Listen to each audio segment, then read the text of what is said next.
And you can have it back. I know. Here we go. We're trying to fix it. All right. Good afternoon, everyone. I'd like to go ahead and call this meeting to order and welcome everyone to the Coeur d'Alene School District 271 Board Workshop of April 11th, 2024. Would everyone please rise and together we'll say the Pledge of Allegiance. I pledge allegiance to the flag of the United States of America and to the republic for which it stands, one nation, under God, indivisible, with liberty and justice for all.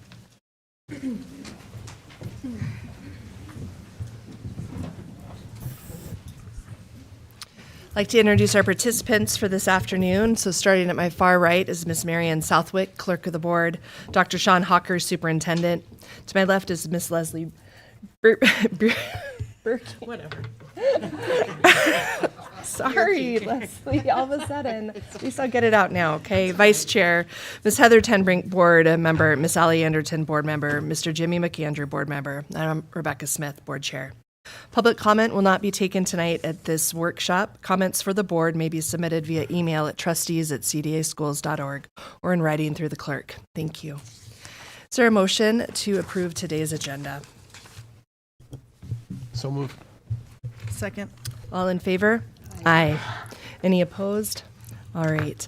A motion for the agenda is approved. Just as a reminder for our community that this is a workshop, some of the information that we're seeing tonight, we're seeing it for the first time in its kind of granular form. And so for us as a board, this is an opportunity for us to ask lots of questions in a public format. And so as people begin to wonder where are those questions coming from, this is our chance to do so. So we know that tonight's meeting and workshop, and for those that are listening, that there's some big decisions to be made. And so we just want everyone to know that we really truly feel the weight of those.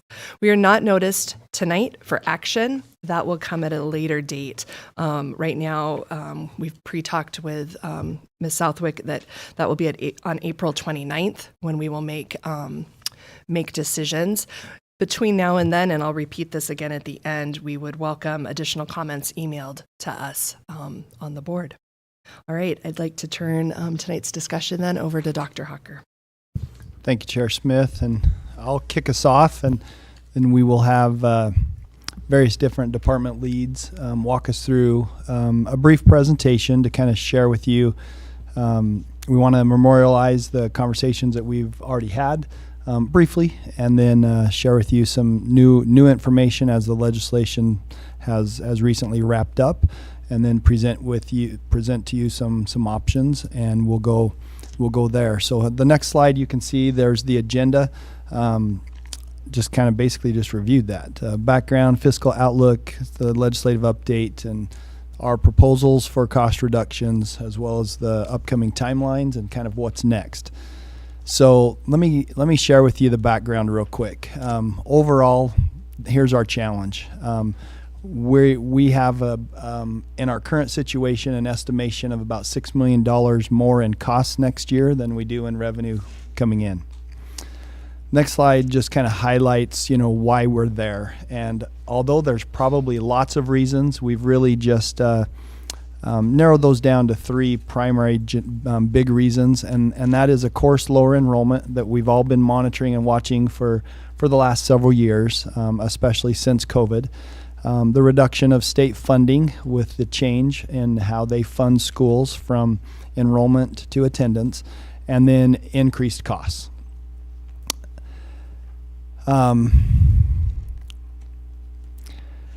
This next slide just again kind of just reiterates the enrollment projections, and you can see that this year we're down 462 students from last year. And our estimation next year is down 350 additional students. I think it's also just important for the trustees to keep in the back of their mind, at this moment, I don't have a prediction in the next few years where this enrollment trend might flip and we might start to see growth. I am optimistic that it will occur at some juncture. I just can't tell you whether that's 3 to 5 years, 5 to 10 years, or further. We're aware in our school district of a few subdivisions, primarily the Cortair subdivision, which is a rather large subdivision on the west side of town, that is underway. And I think as that develops, I think that's going to create homes, obviously. And the big question is whether or not there'll be an increased amount of students in those homes. There was a recent community update that just shared out. There's just been a significant amount of turnover in Kootenai County. There's been about 50,000 students or 50,000 households, people that have left the community, but about 80,000 have come in. So it creates a growing trend. What we see, though, is that much of that growth of people coming in are a little older age and don't necessarily have students that they're enrolling in school, or they have lots of other options. And that's kind of highlighted on the next slide as well. Why is enrollment down? We know there's some specific factors that we can monitor. There is documented lower birth rates, and that's been happening for about a decade. And there are obviously other choices than School District 271, including homeschooling. But we also recognize that housing costs are certainly up, and that can be a challenge for younger family members with kids to possibly reside within our school district boundaries. And as I just mentioned, the average age of a home buyer coming into our area is rather old, plus 60 from the last report that I received, which generally indicates not a lot of students perhaps in that household that are moving. So those are just some of the reasons of the enrollment decline. But I am optimistic that at some juncture we're going to see a change. I just don't I can't predict that anytime in the next couple years. Okay, so with all of this, why does this specifically matter? Well, you can see here with less state funding and increased costs, we're looking at about that $6 million deficit. To address what costs are specifically up, staff health insurance is up. It increases each and every year. Inflation. Our special education services have been increasing significantly this year. Our child nutrition costs, I think that's an easy understanding. Food costs are up. Federal reimbursement for free and reduced rates don't increase at the rate of food increases. And we've been working very diligently in our school district over the last several years so that we could be competitive with even some of the fast food chains with salary for our employees. And so, we've made some marketable increases in salary where we were paying folks, $11.75 an hour. We're now at least trying to pay our folks $16 an hour, and that adds costs to the operations. And when you don't necessarily have an influx of additional students that eat school lunch every day, we've been holding steady for quite some time, fairly steady. You can see that also creates a disparity in funding. So, and then the state PERSI stands for the Public Education Retirement System of Idaho, and PERSI costs, those continue to increase, and those are district. Not only do employees have to contribute to that out of their own paychecks each month, but so does the district have to contribute an employee share. So with that, I want to jump into the fiscal outlook and turn the microphone over to Shannon to help walk us through the next few slides. Thanks, Shannon. Alrighty. So this is on, right? Yeah. We just always want to represent kind of a visual illustration of this shortfall, and also kind of show how the levy fits into this picture. With the shortfall, revenues are less than expenditures. Expenditures are more. When you have a surplus, revenue is more than expenditures. This visual illustration shows where we were at with our adopted budget for this year, our current working budget, and then our projection for next year. You'll see the blue is the levy revenue and the green is state funding. The levy revenue is at 25 million. State funding is what is being reduced, which is causing this shortfall along with some additional increases. We've gotten a lot of questions about, well, what about the levy? Like about the 25 million, why do you have a shortfall with the levy? It's because state revenues are being reduced. Our levy is fundamental to our budget. And it's been, remember, it was a replacement levy. It was at 20 million before voters passed to replace it and increase it to 25 million. That 5 million was used to increase salaries with a starting classified salary at $16 per hour, and then to match the intended starting teacher salary that was not fully funded by the state. So that is how the levy fits into this picture. One of the big missing pieces in our prior discussion was we knew our shortfall, but we didn't know what any type of new state funding would look like for next year until the legislative session ended, and it has ended. So I can give you an update now of that. There's going to be 4 kind of big takeaways from this session. The first takeaway is it doesn't affect next year, and it doesn't help with our shortfall for next year, but it is a nice little bonus for this year. I think all throughout the fall and spring, we heard that there was about $145 million to $160 million left on the table, meaning that the legislation had appropriated it was $330 million in new funding. They appropriated that for schools, but $145 million wasn't released. That's because of some complications from the switch from enrollment to ADA. This supplemental appropriation, the legislative session, legislators identified that money should go to our schools. So they passed an appropriation where they are giving schools $105 million of that $145 million for this year.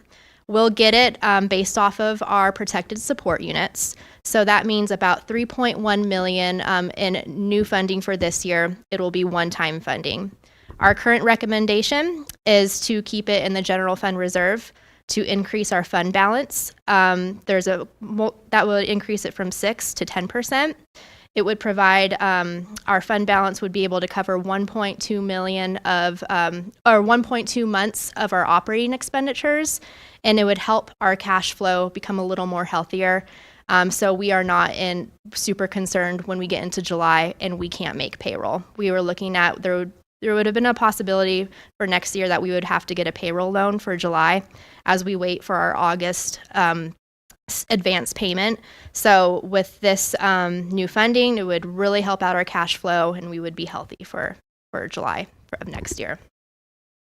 And Shannon, just to reiterate, the best practice, our recommendation is to get us to that 2-month reserve. That is our Smarter School Spending recommendations. Yeah, it's a nationally recognized best practice for governments to have 2 months of operating expenditures in their fund balance. So in July, you felt like you were going to.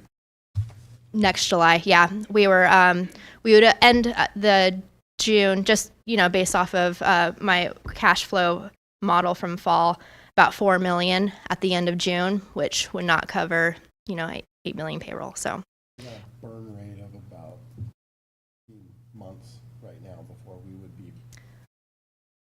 yeah. How much our current fund balance is 6%? How many months is that? Well, it's our expenditures are at 100 million, so less than a month. So 0.8? Around there, yeah, I think. Yes, maybe. Close-ish. Okay. Shannon, from that slide, Yeah. am I seeing that there's another 40 million that? Yeah, so let me explain. They're not releasing 40 million of that. They're going to keep 20 million for some CTE funding, and then another CTE? Yeah, career technical education. And then another 20 million to put towards, it was from House Bill 292. It was a facility bill that was passed in FY24, and that was to help pay down bonds. So if you recall, we have our 2012-2017 bond measure. We have to levy to pay that principal each year. We got around $3 million of that, so we barely had to levy. So it was the tax relief bill from last year, and they're just putting $20 million to set that aside for next to help release more for tax relief. Thank you. All right. Okay, so the next two big takeaways from our legislative session was state funding for FY25 for the general fund. So our general fund, about 75% of all revenue is from the state. And the two big pieces are the salary-based apportionment, which is about around 70% of that 75%, and then a smaller portion, 28%, is from discretionary funding. So this is the most important pieces of our funding. So what was passed was a little bit of an increase to the salary-based apportionment funded base amounts. So there was a 3% increase to the state-funded classified base. So we currently get funded for one classified FTE, $38,802. They're increasing that to $39,996 for next year. There was also a 3% increase on the state-funded administrator base. So currently our funded administrator salary is $74,500. The 3% increase will make it around $76,800. And then they have honored the career ladder movement for our instructional and pupil services. The career ladder movement has been set in code, so we've known what that increase would be. It's about a little less than a 1% increase for that they fund us on those rungs. So that was it for salary-based apportionment. Discretionary funding, there's some good and bad with that. The bad being that they are lowering our health discretionary per support unit amount. They are lowering it by $1,704 per support unit. That is because the state, who's on the state medical plan, they're switching carriers, and it is it's a what's that? Okay, and they are here. You can. Basically, what happened on the state insurance fund is Blue Shield bought the business. In other words, they're offering a really low rate for a couple of years, knowing that they'll make it up in subsequent years. It is kind of a false base, and they will experience significant health insurance cost increases after their initial honeymoon period with their new provider. It's pretty typical across the insurance business spectrum. It's how they get into a large organization by offering something really low, and it looks really good early, but then they'll make up for it eventually because they're all using the same actuaries. They all know the same cost information. They all know the exact same field that they're playing on. So that's a temporary benefit to the state, which we feel right now as they reduce what they would pay. But over the long term, that rate is not sustainable, and they will experience some significant increases down the road. We always analyze how our plan compares to the state's plan, and if it is advantageous for us to go to the state plan. At this moment, it would still be $1 million more for us to join that state plan. The really big reason being is that maybe around half of our staff members are on an employee-only plan. Well, the state's employee-only plan is about $400 more than our employee-only plan. So that's where the big significant cost comes from. The bright side of discretionary funding is that they had a pretty significant increase to the discretionary other portion, about almost a $4,000 increase per support unit. So that gives us a net increase of $2,231 per support unit. All these increases in funding, we're not going to get new funding, but it will reduce our shortfall. It will reduce what we were expecting to lose. Or it will make that smaller. Shannon? Yeah. Can I, do we know how many support units we project next year? Yeah, it is, sorry, I'm brain dead right now. Oh, it's 400 and, let me just get that really quick. Yeah.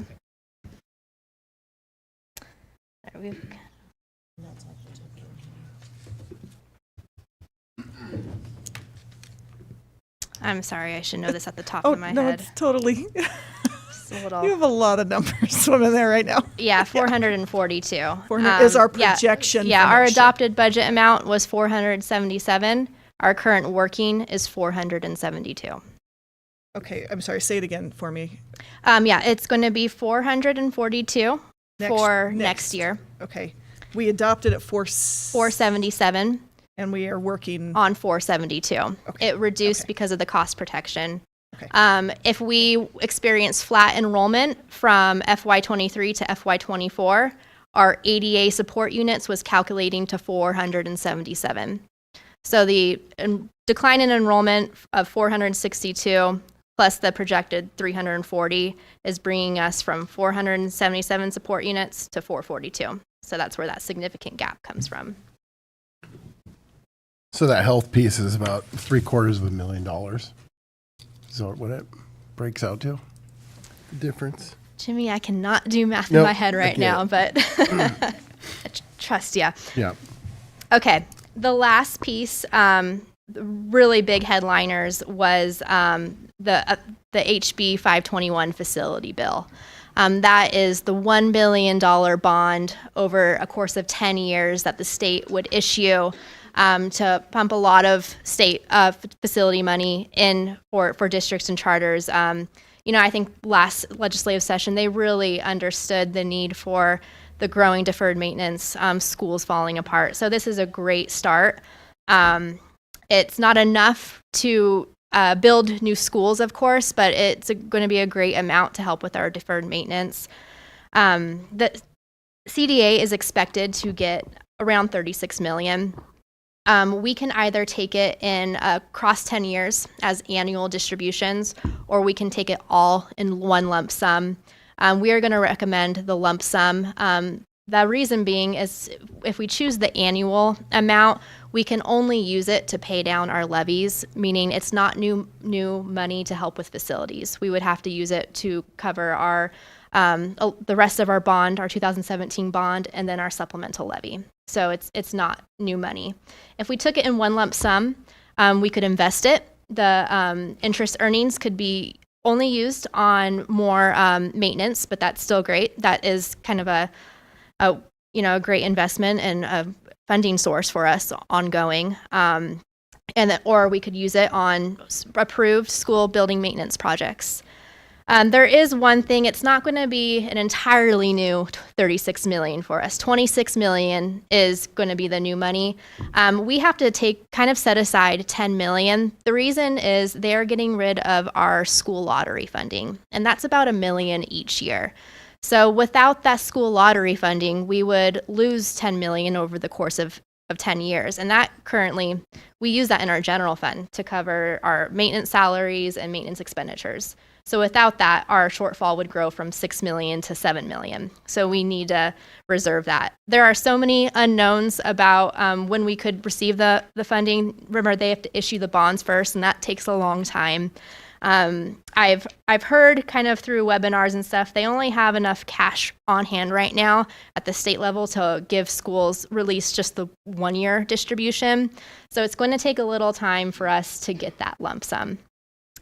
Kind of the controversy with this bill was if they were about the requirements for school day requirements. There was a lot of contention, a lot of anxious feeling.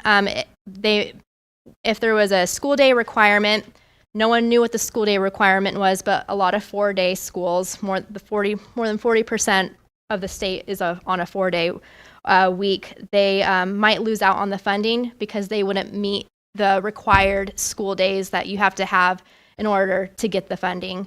The trailer bill, House Bill 766, was signed by the governor yesterday, where it eliminates that school day requirement and it keeps with the required instructional hour requirement that is currently in code and that we currently follow. So that was, I think, a relief to a lot of our 4-day our school districts. So they're eligible for that funding too. So overall, with these knowns, we're going to get around 1.4 million in new additional state funding for the general fund. That means our shortfall is reduced from 6 million to 4.6 million. Obviously, we would have hoped for more. There was a lot of exciting news about different funding formula models, kind of revamping it, modernizing it, and that kind of was anticlimactic. Really, it's just sticking with our current funding model, but a little bit of help with discretionary funding. So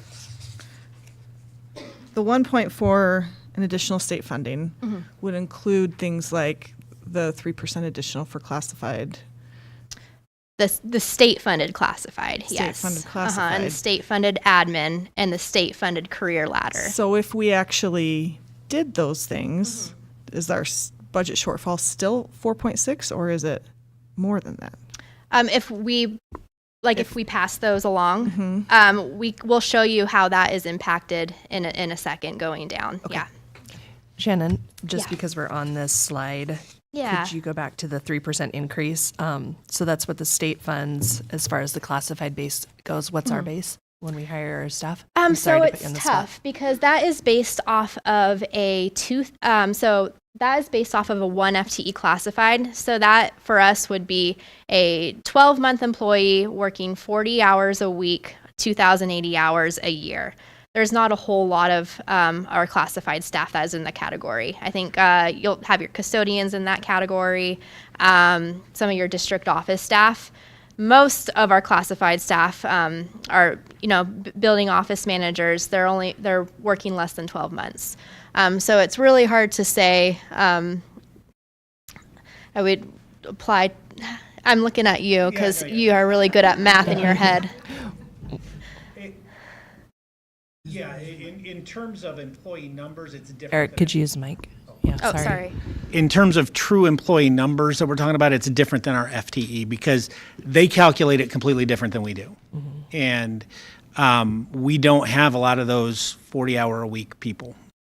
And so every full-time person that we have within a building is probably about 67 to 75% of what they consider a full-time FTE. So you got to take that into consideration on the funding. When they're saying they're giving us, $38,000, that's actually going to cover it's going to cover a person and a half maybe, or a person and a third. And it's based on that full time. So it's a jungle gym of gymnastics that you have to do to figure out exactly what that means. And let me add too, just to clarify, I mean, that also include, all classified folks would be reimbursed that $38,000, number to the district. So, that could also include many directors that you have, many of your senior leadership, which obviously are not at that $38,000 salary schedule. That's why it's discretionary, and the states rely on the districts to basically figure it all out, and why our supplemental levy is a fundamental levy. So it calculates, if you divide the new amount by 2,080, it calculates to about $19 per hour. So that kind of can give you a sense on that. And I just wanted to, I'm actually pulling the adopted budget slides. They're on the finance webpage, and along with our budget book that has every single thing that is in the budget pretty much.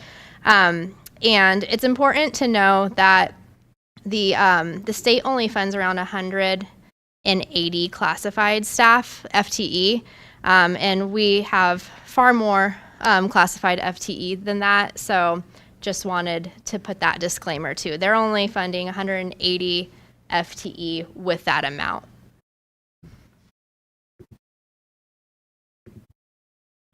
Okay. So we're shifting gears now to go over our proposed cost reductions. Kind of some housekeeping of how we're going to model this workshop is we're going to, Dr. Nelson, we're going to go, our spreadsheet that we've been working on, we're going to shift back and forth. We're going to go through each phase, have the spreadsheet up, go through each phase, pull up the spreadsheet, select those items so you can see the impact. So we'll work in the phases. So that's how it will work. Chair Smith, Superintendent Hawker, and members of the board. We've talked a lot about the what so far. We'd now like to switch gears to the how. We want to reinforce our values to you and how we used different criteria to examine potential cuts. As we look at all of the things in front of you, however, we wanted to reinforce the most ubiquitous part of our work, which is our strategic plan. In every building in the entire district and in every teacher's hands, we have copies of our strategic plan. That was put in place to help guide every decision that we make. It also puts the focus on achievement, which when we asked our stakeholders about our new strategic plan, it was the most commonly identified component that they see in this district. They expect that our students and our staff are going to be recognized for what they're doing. We also have put a pretty audacious goal out there, is that within the next 2 years, our drive to 2025, that our district will be the highest achieving large district in the state of Idaho. So we have put in that 5% goal, for example, this year, and we expect to have another 5% goal next year to make sure that we're there. We also understand that in order to make decisions eventually, we have to act in a way that is open, trustworthy, and transparent. We're going to show lots of different ideas for you today. We've asked lots of stakeholders to give us input, but that work is going to be ongoing. Again, you've already mentioned it, Chair Smith, we're not going to be able to come up with the answer tonight. But we are convicted in making sure that what we are doing best serves our district, not just for fiscal year 25, but for years to come. No matter the combination, the community expects the best for our kids. So what we did was we started putting these values in front of our leadership. Number one, we want to make sure that any recommendation that we're preparing for you tonight is in alignment with student growth and achievement. Number two, we want to keep any possible reductions as far away from our classrooms and our students as possible. Number three, we have to maintain the expectation that all of our schools are supportive, safe, and collaborative environments for anybody who works there.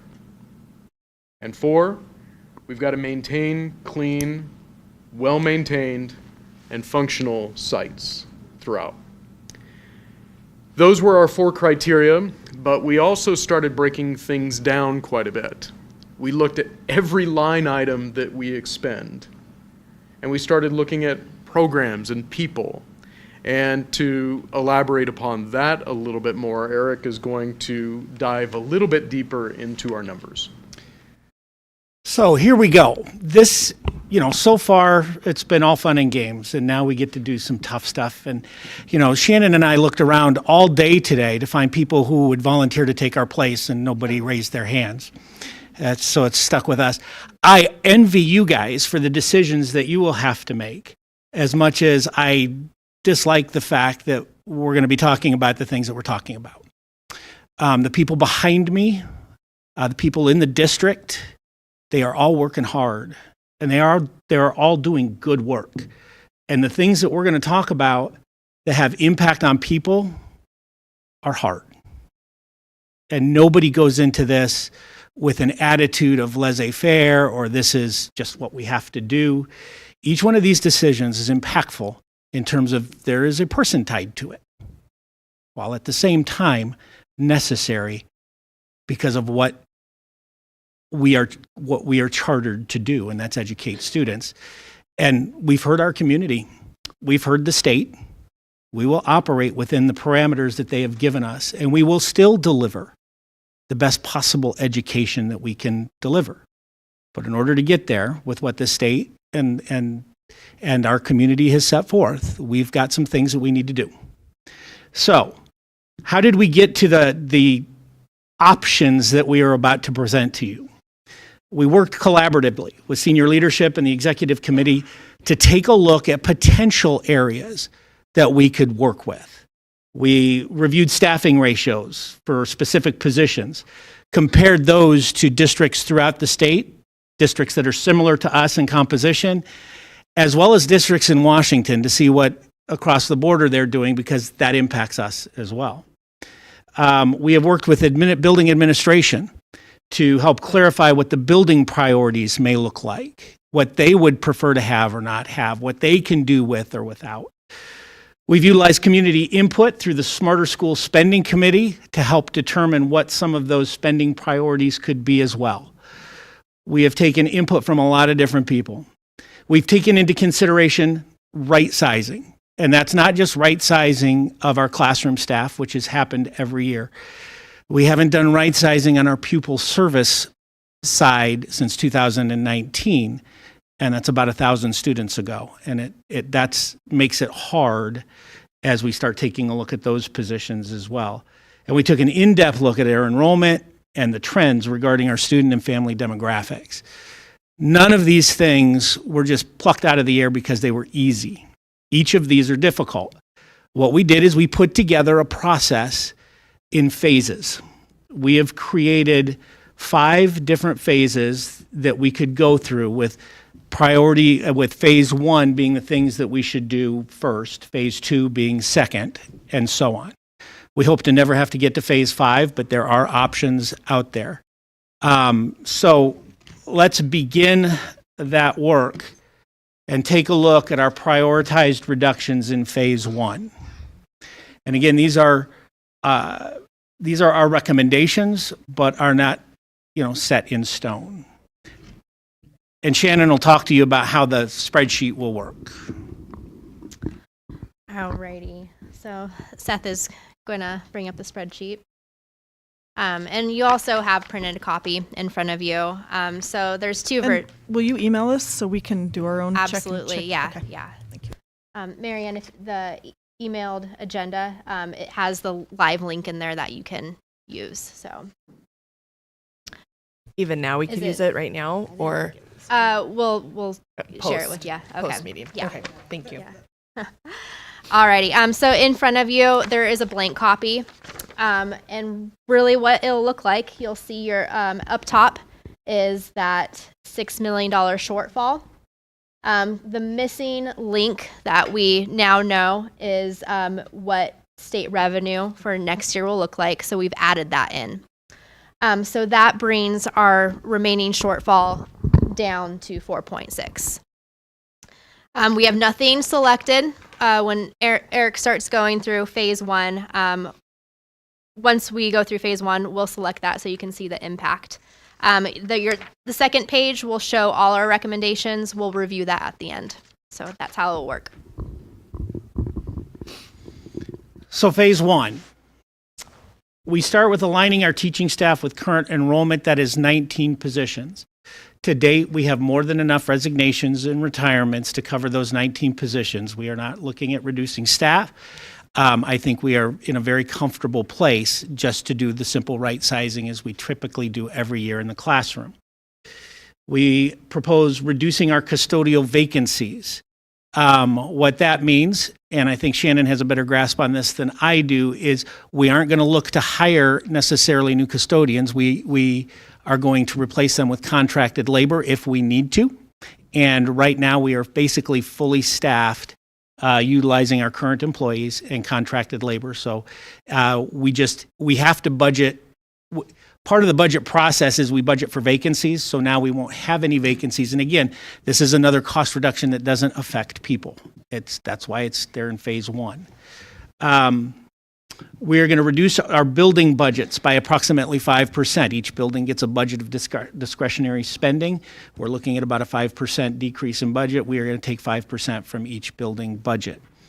We are going to eliminate the ELC lease. We are going to move our early learning center to a different facility, and we have some options for that, but that'll save us about $150,000, and again, not a personnel cost at all. we are looking at reducing our professional development sub-costs. By doing some things either differently with calendar or with scheduling, we'll be able to reduce the cost of our substitutes to cover our teachers when they're getting better, when they're out there learning and applying stuff that they learn. We are going to standardize our school building schedules and make sure that every building is operating with the same instructional hours, whether it's the elementary level or the middle school level or the high school level, so that we don't have these wide variations of actual instruction time at various different campuses. They will all be uniform, and that saves a little bit. It saves us about $25,000, and again, not a personnel cost.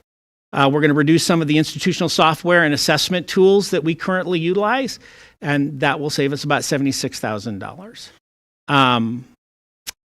We are proposing reducing our building classified hours by 1 FTE, or approximately 1,800 hours, and that's by eliminating crossing guards. Is this eliminating all crossing guards? Yes, it would. Okay. We are proposing reducing our district, our itinerant classified by a 0.685 FTE, and it's basically one occupational therapist, taking a look at caseloads for the occupational therapists and a discrepancy a little bit in caseloads and how many they're seeing. There is enough that we can eliminate one and have 2 occupational therapists who still have margin. Reducing certificated pupil services by 8 FTE, and that would include 4 nurses and 4 psychologists. Now, the 4 psychologists, currently we are under contract for 2, and we have 2 vacancies. So again, we're not eliminating any psychologists. They're just going to take on a little bit bigger load based on not renewing those or looking for additional Could you? psychs. Oh, sorry, I was just going to say, can you say that again? So we have 2 vacancies, and then the other 2 Are contracted. So We keep the contract? we will terminate the contract. Okay, so We will that's not the fill the 4. 2, Okay, and that's our gotcha. 4 FTE. Okay. So again, our existing personnel are protected, and we're not having to make a change there. Nurses, that's a hard one. That's a really hard one. And 4 FTE from nurses is what we are proposing at this stage, and that is all of our phase 1 reductions, and it equals $2.7 million. And Eric, just to reiterate too, on the nurses, 2 of those positions are already not filled. The nurses as well. Correct. Okay. Correct. So So there's 2 2 vacancies. vacancies sitting in that position as well. What percentage of the overall staff, nursing staff, is 2? 2 is 1/6. Okay. So we currently have 12. 12 FTE in our nursing home. Currently, we have 12. Can we go back up to the crossing guard? I'm sorry, I totally missed that. It's broken out here, 1 daily hour per elementary building. Correct. So what we budget is 15 minutes in the morning and 15 minutes in the afternoon. Right. And on average, that's about, there's about 2 crosswalks per school in the district. Some have more, some have less. So it comes out to about an hour. But that is each per one day. of them. Yeah, an hour per day from each. Gotcha. Roughly gets us that number. 2 per school, or 2 per elementary school. Is that right? Roughly, on the average.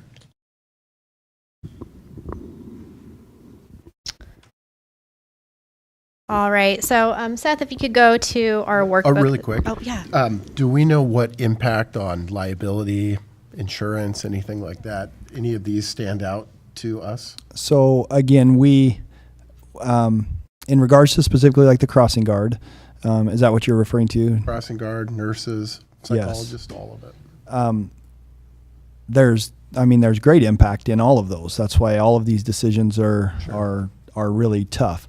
On specifically on the crossing guard, I can address that. We've been speaking on that avenue. This is the elimination of all crossing guards, so there just would not be any. We would need to make sure our patrons, our parents, everybody understands that we've got to get our kiddos to the school or to the bus stop. We also recognize we already have a procedure in place where anytime there is a safety consideration in transportation, we can run a bus into a zone that we normally wouldn't maybe run a bus for a safety consideration. So we would, depending upon recommendations from this workshop later at some juncture when you may vote to make things official, we would get to work right away to put together that plan so that we can ensure our students will get to school as safely as we can possibly make that. Nursing is another scenario. Our goal at one time in this district was to have a nurse in every building. We have, growing needs of students that are medically fragile in virtually all of our buildings.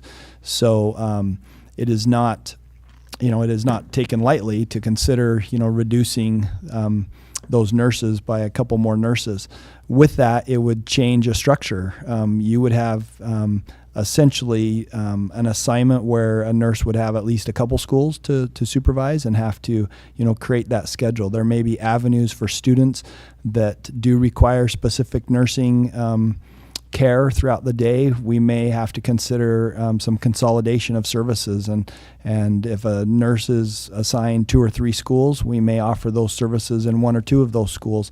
That work would yet to be coming, but has been the thought processes have already begun. And you have many nurses here in the audience tonight as well.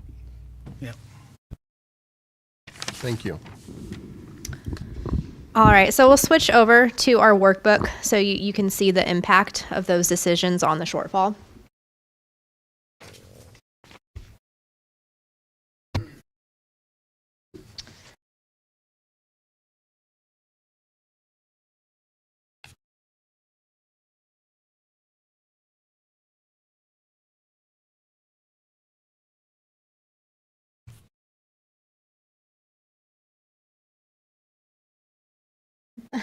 Well, or you can go to the final one. It's fine. Okay. Yeah. So you'll see the final is the 2.7 there. The other recommendations are listed there, but I guess you get the idea. When you get your own version, you can start clicking around and stuff. And that is the detail Eric has provided. That is kind of what was in the broader categories of the staffing reductions that you see. One quick question. So do we have an idea what that bucket looks like with all the resignations, kind of the natural? For what level, Jimmy? For just how many folks that we have that we already know are resigning or moving around? But I mean, certified or classified, are we? I'm just looking for the total number, really. I have been focused on the certified number, and that I know is up to 25, 26, maybe even 27. Okay. For the classified, they're a little bit different. We won't begin getting theirs until the end of the school year when the assignment runs. But we do have, there's a number that I already have. I couldn't tell you what it is right now. And it's still kind of runs congruent with. Correct. Okay. And to be fair with the discussion that we're having today, and based on information that is going out today, it may create additional resignations. It's the sad fact of what we are having to do. So it would maybe not be the best to give you that information today, but in the future. Understood. Also, kind of important to note, some of these positions are, full FTE or like a full-time position. Our crossing guards, some of the classroom aid hours that we're going to suggest for reduction, those people, they can hold various positions within our district, and we typically see that they'll have some crossing guard hours, some playground hours, maybe some classroom aid, K-3 literacy hours or remediation. So when we talk about, they still might have the opportunity to stay with reduced hours. So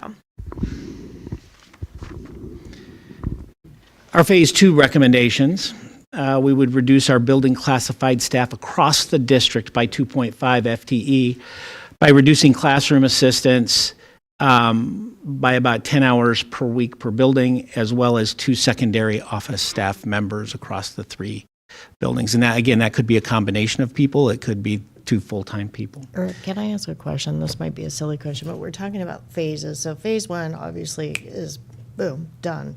Phase 2, when are these said phases like projected to be implemented? Well, think of the phase as what we would decide to cut, right? How deep we have to go. Phase 1 is surface level. Phase 2, we're going to bleed. Phase 3, we're looking deep and we're going to have stitches, and phase 4 is down to the bone. So if you look at it, there's no dates. They're all going to be Correct. kind of concurrent. Correct. Correct. Does that make sense? Yes, that does make sense. Beautiful. We kind of developed the phases too because we didn't know how much state funding we were going to get. So it's kind of an optimistic approach. If we get more state funding, we don't have to choose phase 5 or phase 4 or phase 3. So that's kind of how the model was developed. Eric, and maybe you know this right now, maybe you don't, but how many hours per week of classroom assistance? Like Total hours, I would have that, just not with me. Okay. I know what I can get it, but I don't have it. Okay. I'm just wondering like what percentage decrease this is. Right. It's 2.5 hours across the district, 10 hours a week. I mean, there's nothing that's insignificant, but that is not a high percentage of those hours across the board. It's going to be basically it's a part-time person who's coming in and doing work within a classroom. So typically, how many hours a week does a classroom assistant work? Somewhere around, it depends on if they come in for an hour, some come in for 2, some come in for a whole day. So building leaders kind of design that. And how are the classroom assistants for classes that are a little bit over our cap, or for classrooms that have special needs? Yes. Both. Yeah. Okay. Yeah. The building admin, they get to kind of develop their placement for where they want them to go and where they can be most effective and where they can be better utilized. Okay. Thank you. We're going to restructure the district office, and that will save us about 3.7 FTE.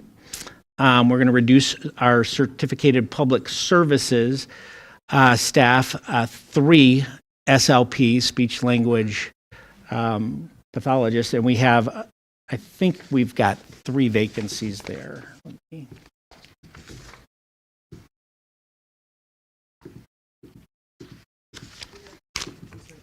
I think. But don't we have contract services for some of? Yep. Would we remove those contracts as well? Yeah, so we have 2 contracted contracts right now that are covering 2 vacancies, and then we have how many additional 1.4. So of course we would reduce the contracts first, and then that vacant position that would leave a 0.4 to continue to try to hire. Again, there's no people involved in that. They will take on a little bit larger caseload, and that is phase 2. Sorry about the recurring theme, but what percentage of any idea? How many currently? 1, 2, 3, 6, 7. We have 14 currently active, including those 2 contracts. Okay. Right? So, we'd be looking to move from 14 to 11 with that 0.4 floating around. Sorry for that. That's okay. I have it. There's just so much that it's hard to keep it all forefront. But that is the end of phase 2, which is another 656,000. And Eric then, or Shannon, just to clarify, because I've got all this stuff in my head, this is taking into account the projected 350 less students next year, correct? Correct. Okay.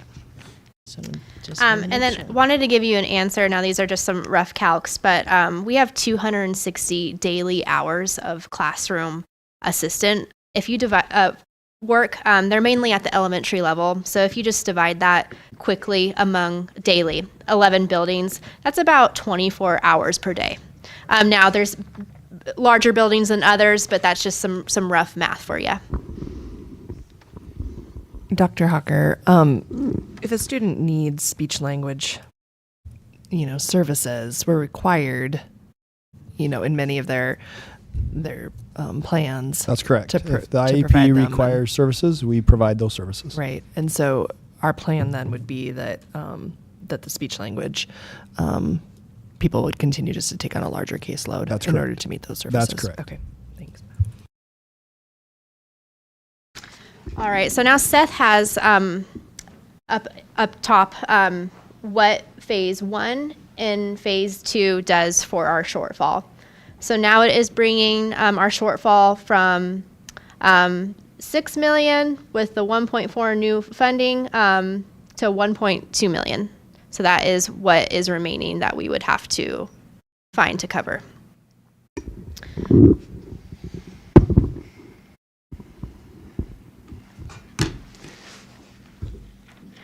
So I wish we could stop there, but phase 3 is next, and phase 3 has a lot of big issues in there that'll be discussed. Changing our school calendar from our current 5-day model to a 160-day model or a 4-day week model. Either one of those two would be on the table. If we change it to a 160 instructional day model, that would save us about $400,000. We are suggesting that we reduce our curriculum expenses by $500,000. We reduce our building classified staff by 1.19 FTE, or the equivalent to 2 library managers across the elementary spectrum. We would reduce certified pupil services. 2 more school counselors would go for a total of 2.2 FTE. We would reduce our certified district instructional staff, which is by 9.5, and that is 9.5 of our 11.5 instructional coaches. And then repurpose an elementary school, which would save 13 FTE, both classified and certified, at Bora Elementary if we close them, and that would be about $1 million in savings. Just a little. We will talk about that a little bit more, but to alleviate some of the concerns, the Bora instructional staff, the teachers that are at Bora, would be redeployed. We're not letting those teachers go. We still have students that need to be taught. They would follow the students to the receiving schools, because we're sending them to other schools and they have to be in the classroom. So the instructional staff, if we were to do something like that, is 100% protected, and we've got the openings through resignations, retirements, and the whatnot for the receiving schools to be able to take these teachers. So they have a home. It would just be different. How many instructional coaches did you say we currently have? 11.5. How many instructional coaches do we currently have? That includes technology coaches and special ed coaches, and then instructional classroom coaches. It's all together in that 11.5. Correct. And again, they bring great value to the district, and that's a hard one to swallow, I think, because they help with our PLC work. They help with our teachers getting better or working on things. It's just, but we're trying to impact the classroom as minimally as possible. How many counselors do we have? We have 1 at every elementary school. We have 3 each at Woodland and Canfield. 2.5, no, Canfield's got 2.5, Woodland and Lakes have 3, and then each of our high schools have 5. And do we know what level we would reduce those at? Yes, they would be at the secondary level. Okay. Canfield 1.5. 2.5. Woodland And Woodland and Lakes at 3. Okay.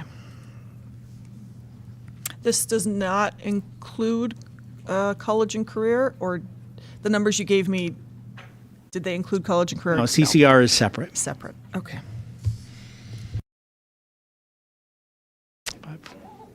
And Venture has 1.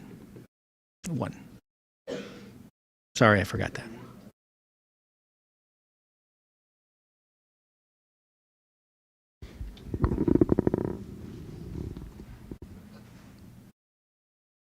Good evening, Chair Smith, right here, and trustees and Dr. Hawker. I wanted to speak a little bit about the choice of this proposal to repurpose Bora Elementary tonight. Take any questions. There's a lot of great folks here, so just briefly I wanted, from Bora, I wanted to share about just a little bit about transparency. It's a very difficult thing to have knowledge of that for a week or two and not be able to speak to that, but we wanted to respectfully bring it to you without, telling any staff that are here tonight seeing that officially then up on the screen. I do want to say that Principal Peak, throughout all of this discussion and trying to figure out the right way to share the information with his Bora community at large, as well as, of course, his staff, it's been really hard for him, but he has always had them at the forefront of his mind. Principal Avia is here tonight, Vice Principal, and so it's been also just the hardest thing for me, Avila, thank you, to be able to hold information that just is a big impact for people that feel just as a very close family. And so, been hard for all of them. We hire smart people, so somehow they have figured out and been here. But as we were talking about a school to repurpose, we really looked at the east side where we had most of our smallest schools, from Bora Elementary, Bryan Elementary, and Fernan Elementary further south. So as we narrowed down, we chose Bora to bring and propose to you, even though it's a beautiful place, a beautiful facility. It's had kids in it for over 72 years, I think. And but by doing this and more easily being able to transfer those students that are there and staff into the smaller schools as well as Ramsey. And I know we'd have more information for you at a later date about zoning, but that was one reason, was the size of the school. And the biggest reason, of course, again, is because declining enrollment and a large decline in the elementary schools.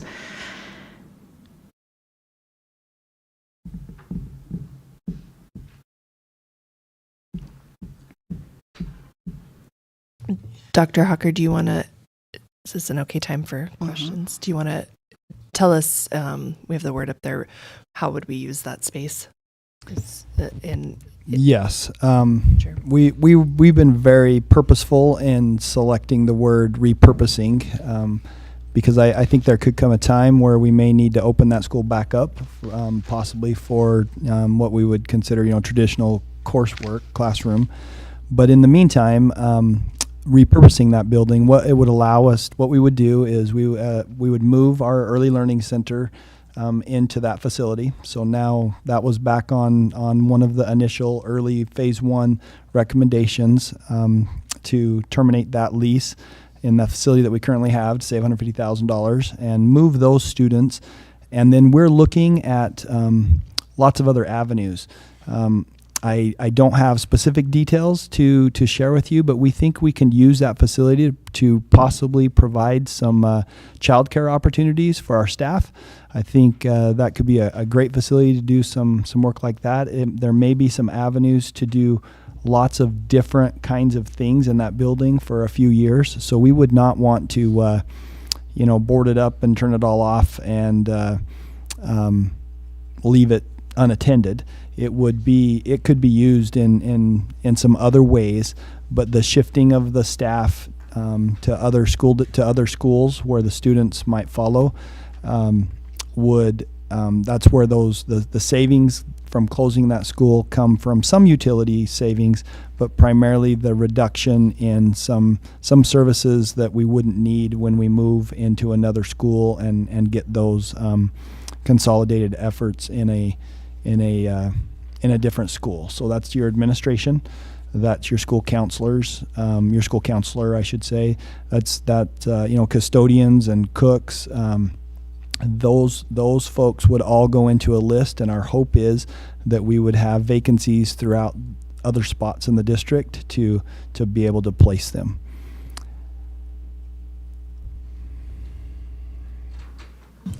I see the note that Brian has a larger footprint. How many students can they accommodate approximately? They currently have 271, so just out of curiosity. I think So- go ahead, you. Yeah, 114 at Bryan. 114 more. Okay, Well, that's what would transfer. They can hold about 419. okay, that's what I wanted to know. Thank you both.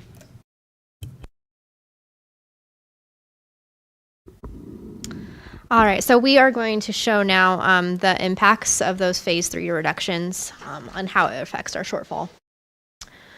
With all those selected, it equates to a little less than 3 million. So now you are seeing that there is no remaining shortfall. There's actually a $1.7 million surplus. We'll continue to go down to that list. I think the ultimate goal of going through these cost reductions, whatever the end result is, Dr. Hawker and I, and we've talked a lot about needing to not net to zero, but having a little bit of surplus. We started the school year with a $800,000 surplus, and that quickly dwindled away with inflation and increased needs for special education services. There's a lot of unknowns as we enter next year, especially with enrollment. There's no more simple budgeting where you take a 5-year average and that will probably be your costs. It's too hard to tell. I can tell you now the $6 million was a projection that we started off in January. We are deep in budget development for next year, and utility costs have really increased, seeing that a lot of other inflationary increases with operations.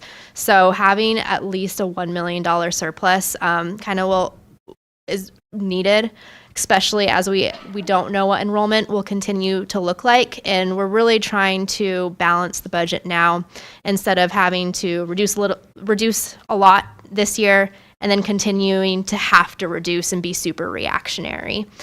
So I just wanted to put that out as we go into phase 4 and then other potential expenditure increases. Phase 4 is pretty simple. There's only one item on it, and it's our certified instructional staff of 5 FTE, and that's basically restructuring the ALP program at the elementary level and putting a 0.5 ALP teacher at every campus instead of the 1.0. And that's a $375,000 potential savings. Again, as we look through all of these reductions and all of the options that you have to evaluate, it is with a very heavy heart that we do it because it will affect people. But we are commissioned to educate students with what the community and the state say that we need to use. And this is what it takes. And we are going to do the best we can with what we have to be the #1 district in the state. That has always been our goal, will still be our goal. And there is no perfect answer to this puzzle, but it is a puzzle that we do need to solve to the best of our abilities.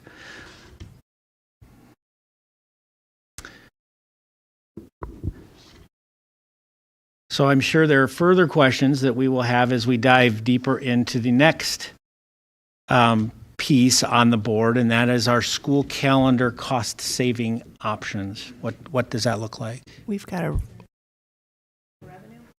I think, are we doing revenue next? It was, no, I don't have it. Yeah, Sean's going to go talk about Yeah, I can, let me just address on the potential revenue piece. Obviously, there's always two sides to every coin in regards to a budget. You've got to look at your revenues and your expenses, and we've spent a fair amount of time tonight discussing the expense side and how to perhaps make some adjustments. The revenue side, this slide here is there to just simply show you ideas and things that we are working on, and I feel very confident that we can accomplish. But again, you're not going to see the fruits, so to speak, of these revenue generation ideas until next year. So, in my recommendation, the only item that I feel confident to turn on is the $200,000 NIC revenue generator, and that's because we are very committed and have everything in place to enhance our dual enrollment opportunities with North Idaho College. And in exchange from that focus, they will be renting space from our school district, and that generates $200,000. So although we do not have that check in hand, so it's a little premature to click on that. I think I have convinced Shannon that it's risky. It's not as risky as maybe some of the others are. So I do certainly want to point that out. But you can see the other ideas. If we can simply help create some incentives for students to come to school every day, and also help our parents understand how important everyday attendance is to our district, as Trustee McAndrew mentioned, I think a workshop or two ago. I think you calculated briefly around $30 $38, I think, every day a student comes to school that the district would maybe receive. It's very important. So if we could increase our attendance from 92% to 93%, you can see that would generate $300,000. We also are working diligently for a new updated facility use fee agreement. I think our indoor use facility fees are relatively okay. They just need maybe a minor adjustment, but the outdoor fees are just not sufficient, and they need to be adjusted. But that's going to take some time and effort and work. And as you know, as a board, if fees are increased any more than 3%, it requires a fee hearing, and so there's a process. And the facility department's already receiving requests and contracts to use the facilities this summer in various different avenues. And although we have signed those agreements and entered into them, we've cautioned those folks that there may be a change sometime. But I think it would all depend upon how that process goes and when we would kick that into place. That might be something that even needs to get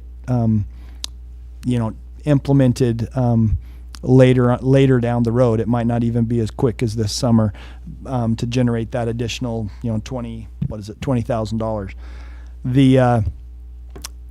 We did do a survey, as you know, that expressed a fair amount of interest from our community that they may be interested in a half-day kindergarten option on top of the full-day kindergarten that we already provide and will continue to provide. So we think that would be a great avenue for us to perhaps find 2, 3, 4 campuses and offer a half-day kindergarten option for our community. And that could generate some new additional enrollments into our district. And then we also, are hopeful to continue to create positive relations with our homeschool partners and all students in the area. And as our strategic plan identifies, we want to be a choice school district that people in our area, select. So if we could grow our enrollment by 30 additional students than what we traditionally would have, that would create a little over one support unit, which would create over $175,000. So those are some revenue generation, ideas that are being explored at this time. But from the spreadsheet perspective, the only one that I would feel comfortable at this time turning on to help address your budget deficit would be that first item up there at North Idaho College, $200,000. Dr. Hawker, if North Idaho College was to lose their accreditation, what would happen?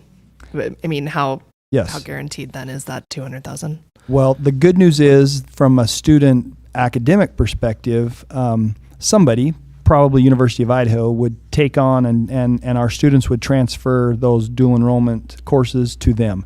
However, we don't have an agreement with University of Idaho to provide that rental space funding, so you would lose that funding.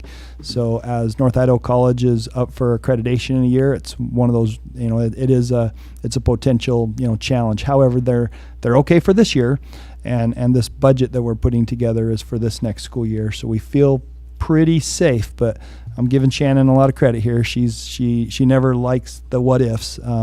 We need to be, very confident in what we're going to propose if we're going to, add it as a revenue generator. So that's our best estimate at this time with North Idaho College. Does this number include taking classes that are currently dual enrollment somewhere else and moving them It to does. NIC? It does. That's the growth to create this $200,000. We have dual enrollment courses that are being offered at other colleges, primarily University of Idaho, and those would come through North Idaho College next year.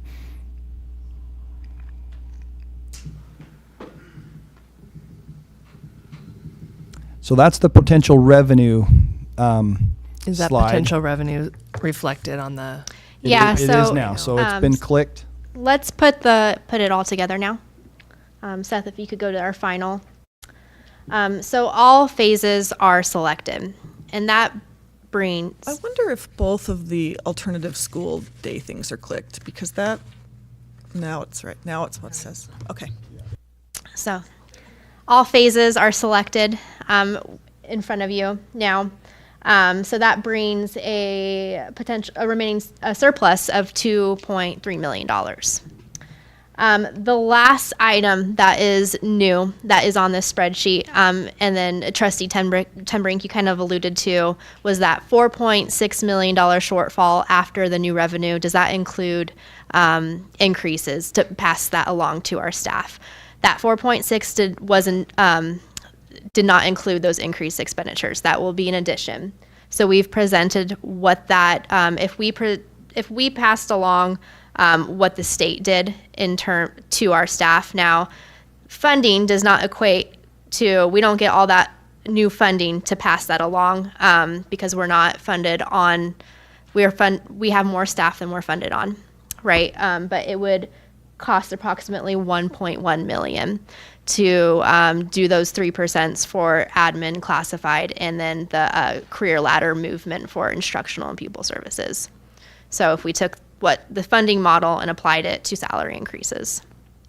So that is all the way down below the last line item. It's very similar to how we've structured the, Seth, if you could scroll all the way to the bottom. So you have the option to select that or not to see the impact on that. If that is selected, the remaining surplus would, if you go up top again, would be 1.2 million. And really, I think the recommended goal would be at least $1 million to go into next year and wave some storms that will probably certainly come with inflation and unknowns about enrollment. Which is 1%. So, correct. So as you're trying to build a budget and you're trying to do your best estimation for student enrollment and all these variables between utility changes, cost changes in mid-year, all those things, as Shannon shared out last year, for this current budget year we're in right now, we started the school year with about an $800,000 positive budget. And it did not take long to recognize that we should have had more. It was not enough. We had some new expenses, again, primarily with our special services for our students, but also in additional costs. You just have to make some last minute adjustments in classrooms based upon student needs and teacher needs, and we addressed those to the very best ability that we could, and ended up really being a couple $1 million essentially over budget this year when all things were said and done in those instructional categories. So even though this is showing a positive $1.2 million, I think 1 million is your bare minimum that you need to set there. 2 million, anywhere between 1 and 2 would be your target, and we're definitely on the low end so that we can avoid even further programs and opportunity reductions for our students. Yeah, our margin of error is 1%. So there you go. like when you went to gas up your car. Oops. Eric, maybe before we go on to the next, I just have one additional question. If you were,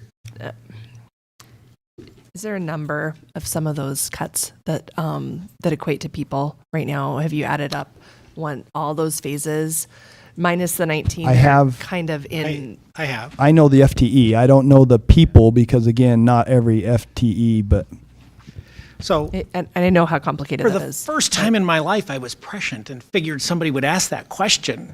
So I have that information. Currently, we have a total of 700 certified employees. We have 792 classified employees. Now, those are names. Those aren't FTE yet. So we have a total of 1,492 people employed by the district currently. The total FTE looks like this. There are 674.56 FTE in certified staff. There is 379.31 FTE in classified staff. So we have, when you combine the two, we're just over 1,000 FTE of 1,053.87. So when we look at the reductions that we have put out there, we have looked at 50.5 FTE in certified staff, and we have looked at 14.38 FTE in classified staff. That is an approximate reduction of staff of about 6% total. FTE. That's a little bit different number, for whole employees, but we have to use the FTE calculation. Did that answer your question? Mm-hmm. Yeah, for now.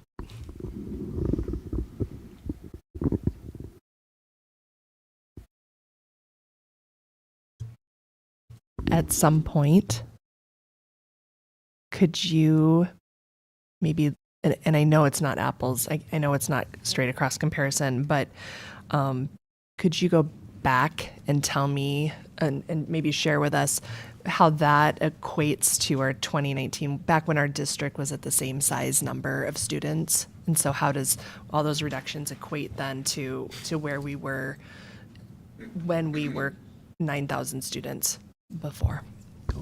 Yeah, so that the data where right, it was like when it 10 yeah, or whatever that number. Where we are projecting to be is back from 2004. Right. So we'll try our best to get accurate At data. least a It's going to rough. be a Okay. little. We'll try to that get question. That question's been asked of me already, and I know others maybe, but so thank So you. our student count will push all the way back to about 20 years ago. Okay. That's when we were at this level. I think we're down like 12.6% from the peak in students. Okay. That's not taken into consideration this next year forecast.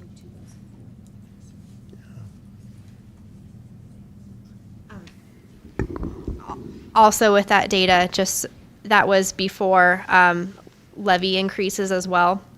So it'll be an apples to orange thing, but we'll try to dissect it and get it to you.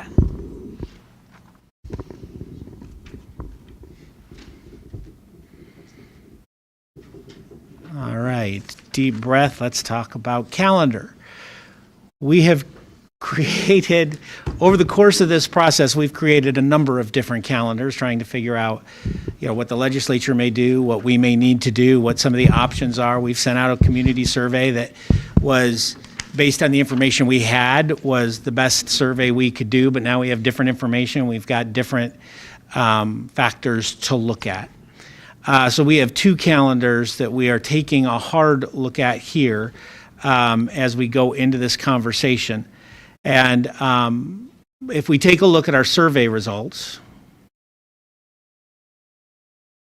open it up.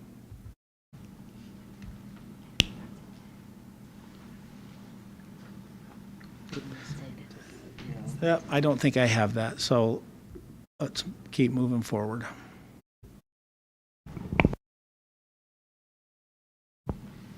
Trustees, I can take this. Trustee Tim Brink, were you going to say something? I apologize. Were you going to talk about the survey? I just want to, Please. and maybe we could share this in our board notes or something. Trustee McAndrew asked for the survey data to be separated based on whether it was a staff member and a parent or a parent who is not a staff member. And we did get those results emailed to us, and maybe we could share those in our board notes this week with our community. It was not as overwhelming of a, Like we stripped out the yeah. kids' responses too. Oh, yes, and we took out student responses as well, yeah. We also focused on one question within that survey, and there were others in there as well. So we'll go over that here in just a second. We also tried to take an analytic approach to the question of if we were to change our calendar, what type of configuration would best fit? Again, we're hyper-focused on achievement, so that's where we started first. The results that you see up on the screen take a look at the 2023 ISAT data, and the state makes that freely available. Students take the ISAT in English language arts, mathematics, and science. And what we did is we took all of those data and we rank ordered performance in ELA, math, and science. So then, for example, we looked at English language arts and we said, okay, show me the top 50 districts in English language arts throughout the entire state of Idaho. Then we looked up state available charter data and we said, are those districts a charter district or not? And we looked at the available data on the State Department website and said, are those districts operating on a 4-day week or a 5-day week? So we put it all together, and these are the summary data that we have available for you. So let's start over in English language arts. If you take a look at the first 2 rows, it's fairly negligible as you go between English language arts, science, and mathematics. They're still within 1 standard deviation of each other. Charter districts do have over 50% of the top 50 when you rank order them. We were more interested in the configuration and saying, okay, is there something out there that indicates to us that a 4-day or a 5-day makes more sense? So we looked at English language arts, and let's kind of disaggregate this a little bit. When you look at the top 50, 19 of them operate currently on a 4-day week, 31 operate on a 5-day week. Now keep in mind, over 40% of Idaho districts operate on a 4-day week. Mike, what is a non-charter district? Is that a public school? Correct. Okay. They're not chartered by the state of Idaho or another agency. So Coeur d'Alene Charter Academy, for example, would be chartered. Non-chartered typically would be a local school district. Okay, gotcha. In English language arts, 31 of the 50 are on a 5-day week. Science, that number is similar. 60% of schools, 30 of the 50 see their students for 5 days in a typical week. And in mathematics, that number was the highest. 66% of all school districts in the top 50 operate on a 5-day week. Still, though, not overwhelming in terms of what you see, but it does give us a data platform to be able to look at to make decisions. Still, we didn't want to discount one or the other, so there are several configurations of what are 4-day weeks and 5-day weeks throughout the state. So we started to look through the data, the feedback that we have, and what we have in terms of available resources, and we started laying out different calendars that we could look at. What would a 4-day week potentially look like in our district? What would a 160-day calendar look like in our district? Eric's going to take us through the first view of the 4-day or week calendar. So in order to truly get the difference between the 2 calendars, we started by utilizing our current calendar. And currently it's based on 167 attendance days, and the instructional hours you can see in the 3rd column from the right. At the elementary school, 5.5, at the middle school, 5.5, at the high school, 5 and 55 minutes, and then at Venture, 6 hours and 25 minutes a day. They are already on a 4-day schedule. If you move to a 4-day calendar, what that looks like, it's 148 school days for 37 weeks. It's an additional week and 148 school days. The average time in school for instruction increases by a half hour at elementary and middle, and it increases by 40 minutes at the high school mark, and Venture actually decreases just a couple of minutes every day on a 4-day calendar. What you also see is that our classified hours on a per day basis increase. They don't increase enough to cover the 1 day that people aren't working. So it is an overall classified hour decrease. The schedule would include on our 4-day calendar, there would be 23 half-day professional development Fridays. In other words, those Fridays where students aren't attending 23 times, we would have our staff come in for professional development where we wouldn't need substitutes, and it would be a half a day for them to work 4 hours a day. We would be taking back collaboration time every Monday morning and replacing it with those Fridays, and then being able to do some of the PLC work that is necessary. There are 8 non-working day Fridays where the certified staff would not be required to come in on their Friday.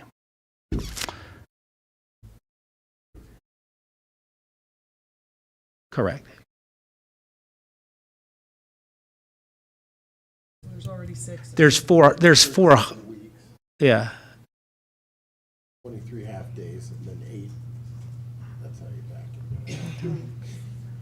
Yeah, and then there's the holidays that are thrown in that also are a 4-day week, there's 4 holidays that fall on Monday where we would go to school on the Friday. Okay, that was my So question. we're never going to do a less than 4-day week. It may just, those 4 holidays we attend on that Friday. The other 2 are embedded in long vacations, whether it's the Christmas or Thanksgiving Day holiday and New Year's, those 3. Yes, There 4 are weeks. 4 weeks where there's a Monday holiday. Correct. So we would have That is correct. 4 days. If we look at the next slide, you can see what the 4-day-a-week cost savings is. And it basically comes down to our medical insurance, with all things being very similar. The difference is our medical insurance. And the reason is currently we would have fewer people that would qualify at 30 hours a week, and it would save us almost $100,000. That would be based on also another, is this, we're going to talk about here or keep moving? Okay, so what this represents is we're presenting kind of 2 different cost savings models for the 4-day week. The first line is the classified hour reduction. Really what we did is we reduced our classified staff by 20 days. So that is a big chunk of savings. That equates to almost a little more than 40,000 hours. It impacts 633 people, translating to 256 FTE that would have reduced hours. Not eliminating that amount, but reducing their hours because of 20 days less. So that is a savings of about $775,000. The second line, there's 2 different models presented. One is our current medical model. When we're reducing 20 days and not really, they won't come on Fridays, well, many of them would technically still be eligible for our benefits because currently we offer benefits at 20 hours or more. We try not to staff positions with that because understanding that is a huge cost. So we really have staff that are 30 hours or more right now and 19.75. But this shakes up and really creates some issues where most of our classified staff would fall in the 20 to 30 hour category. So we identified if we kept with our current model, it wouldn't have a huge medical savings. It would be about $228,000. But then we looked at our local school districts to see how they have their medical plans, and we noticed they're not as rich as our medical plan. They have a tiered system, meaning that from if you're working 20 to less than 27 hours per week, the district would cover 55%. If you're working from 27 to 30 hours a week, the district would cover 75%. And then 30 or more would be 100% of the employer premium that is currently in place. Using that tiered model, I was just going to say, but it's a different insurance plan than what we currently have? it's No. it's different Yeah, this would be our same plan, but we're using tiered. someone else's model to kind Okay. of see how they Okay. offer benefits. Yeah. And that's with looking at other local districts. That is where huge savings come from at the cost of a lot of people reducing their medical insurance, along with you're already reducing their hours. But it's almost $1 million in savings if we would adopt a model that other local district has. There is some substitute savings, really using the average of 30 substitutes a day to cover just sickness and just sicknesses. So that times our substitute cost, that's almost 100,000. Whenever we take a look though at reducing expenditures, some of our revenue is based off a reimbursement model. Transportation revenue is based off of a reimbursement model. They look at our expenditures, and they, depending on the expenditure, they either cover 50% of that expenditure or 85%. There's also a lot more complicated factors that go into that revenue calculation, and I won't be able to get into that. But I've calculated the estimated revenue that would be reduced if we reduce transportation expenditures. The same with child nutrition. If you take away 20 days of serving meals, you're not going to get as much revenue. Well, we operate in the deficit, so our deficit actually kind of just shrinks, but it's still, we have to reduce the revenues that we're seeing. So in total, the net savings on a 4-day model with our current medical plan or our medical premium coverage structure would be $745,000. If we switched how we covered our classified employees with the tiered system of hours, it would save around $1.4 million. These are conservative amounts. Eric and I have talked. I'm sure we would see more savings, but this is all I can calculate right now. That's a lot. Thank you for doing that. Holy cow. But we only have 400 on this, right? That is with a 160-day calendar, and we'll present what that looks like as well. Sorry. Coming up next. So can we ask just a couple quick, not even detailed. I just want to make sure. Less insurance, less on this. Less cost. Less insurance costs, but less coverage and less wages. No, coverage is the same. Coverage is the same. Depends on the tier. Correct. It based depends on on the tiered. their tiered level, how much we would pay of that same cost. Okay. So some of our classified employees would end up paying more for their insurance. Correct. And one of the things that we've done is really, when you look at that second tier, that 27 to 29.9 hour mark, we've carved out a mark where we will pay benefits that we hadn't before, but we're going to pay them at a lower rate. So they will have the opportunity to get benefits where in the past we weren't even offering those positions at 27 hours. So now that we're going to do that, it's cost effective then for us to at least do what we can to try to get them some benefits to cover the difference. So currently, I thought I heard one of you say that we currently pay benefits at 20 plus hours. That's not true? That's true. That is And true. you also said 27. So and a here's half. what's true. Here's what's true. People are eligible for benefits in the state of Idaho through the state by statute at 20 hours. Okay. No business, no organization can afford to benefit people at half time. Right. So we have constructed our positions to be 19.75 hours or 30 hours. Our goal is to have nobody fall into that 20-hour, you can't afford it. So now what we've done is, if we go the tier process, we've created a sliver of the pie to try to account for some reduced hours to get some people at benefit, to get them medically benefited, even though it could cost them more. At least they have that opportunity, instead of us saying, no, all positions will stay at 30 hours, and we just don't have that many of them anymore. So it's an effort to try to keep more people covered, but it does come at a cost. Well, so it'll cost more money, though. Not for us, it costs the employee more money. That's what I meant, Yeah. the employees.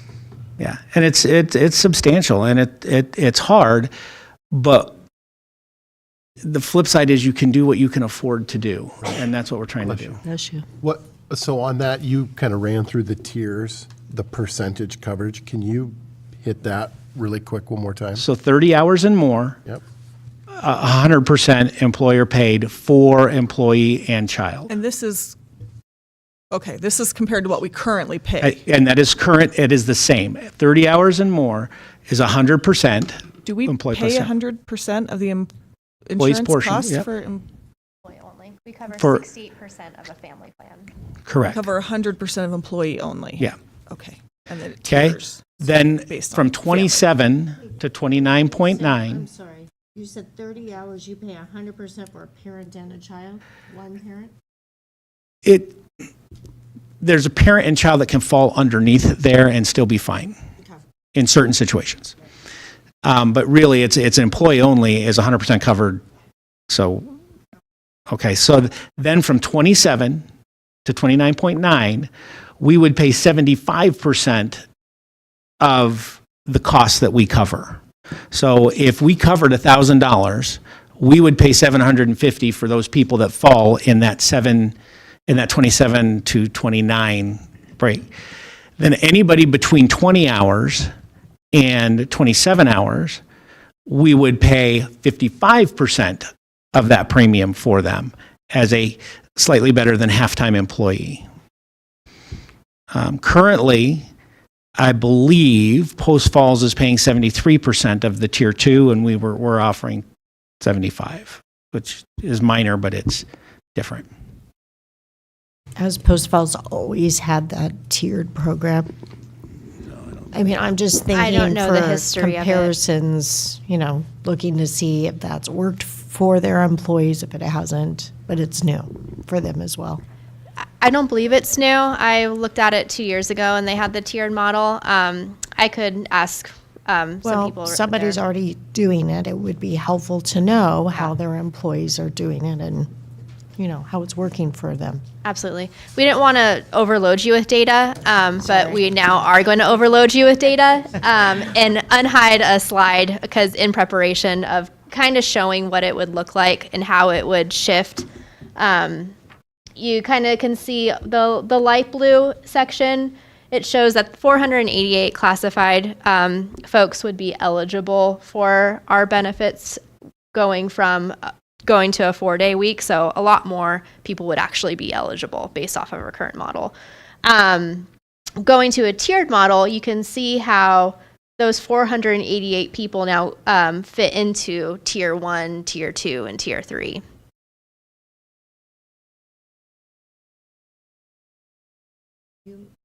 Send us that. Yeah, absolutely.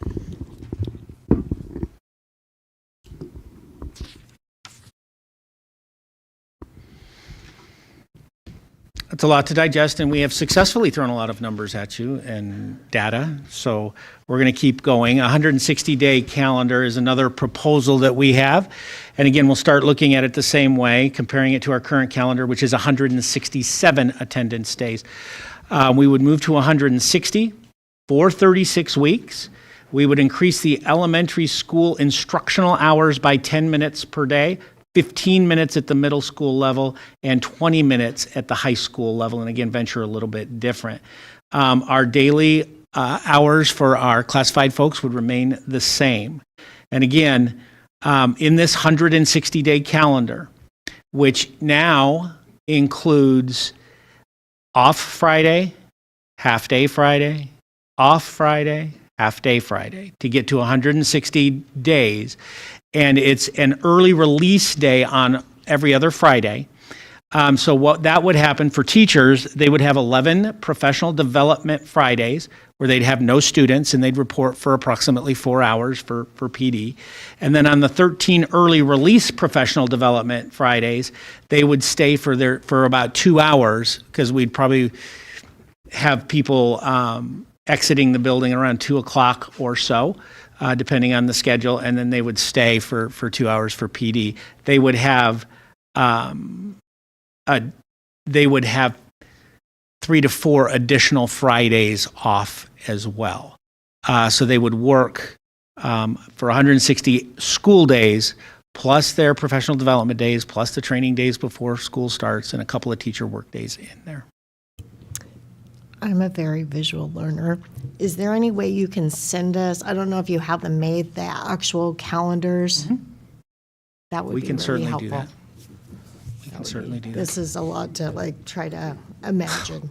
So it'd be Piece easier of if we saw the cake. calendars. I gotcha. Thank you. We can certainly do that.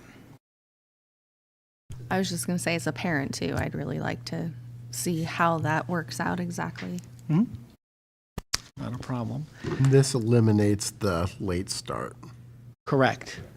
And again, we're working on unifying all schedules. They may not start at the exact same time due to transportation and trying to stagger buses, but they will all high schools will have the same attendance hours. All middle school will have their same attendance hours, and elementary will have all of their attendance hours and instructional time as well. Okay, so this is reminding me of a question I had. So will this affect our two different schedules at the high school with the block versus traditional schedules? Is this going to impact or make a change in two schedules that people seem to really love? I'm going to punt to an instructional person. Trent, Okay. you're up. This is a You great knew question. this was going to come up, Trent, but you I wanna- meant to ask it earlier. You want to come up here? Well, I guess you're okay. As long as that mic works, you're. Is this mic working? Okay. You know, from the situation, when you move to a different calendar, you're always looking at how is it going to affect, you know, your daily bell schedule, right? As I look at these two particular calendars, if we were to go to a 4-day calendar, I think it definitely would affect the block schedule. I think that every 4-day calendar, or every high school in the state that is in a 4-day week, there isn't any of them that are on the block schedule to my knowledge. Partially because it's such a long day. Because if you add 45 minutes to that day, now your schedule's fairly significant. Now, there could be some modifications of that block. I'm not saying we couldn't do that. Or you could go to, you know, more of a traditional calendar as well. But in my estimation, you know, if we were to go to a 4-day calendar, we would have to do some changes. If we were going to do some changes, my recommendation, and I'm going to just state this, I don't embrace it and boldly, my recommendation is that we would align our high school calendars if we went to a 4-day week. I think the 4-day week would allow and would provide significant amount of professional development, collaboration time to allow our staff to be able to adjust and make the changes instructionally. My personal opinion, I'm not sure that we could do that on this 160-day calendar with the amount of collaboration time that's there. Partly because it's this late in the time in the spring as well.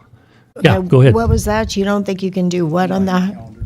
Okay, so if we opted for the 160, the high schools could remain Right. with their schedules. I mean, Yeah, obviously, it there's would- going to be some tweaks. there'd be some tweaks, no doubt. It's still going to be traditional for CHS and Right. block for. Right.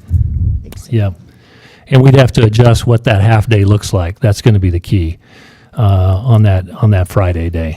And just remember too, I don't want to paint a picture that those Fridays are half days. They're almost 3/4 days. Right. So lunch will be served on those days. Students will be there until the afternoon. They're basically just getting out an hour or two early on those Fridays, where we would then be moving our Monday late start to Friday afternoon for collaboration time with our staff. So we're calling them Which we- early release days. Which is similar to one of our schools already, correct? Yep. That we've been doing that. Right. At Sorensen, okay, right.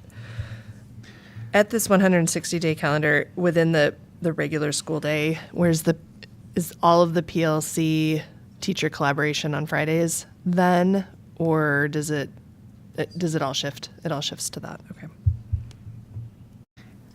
If you move to the next slide, the 160-day calendar cost savings works the same way as the 4-day. You can look at, if we did with the current medical model, our classified hours are reduced by almost $500,000, no medical savings whatsoever.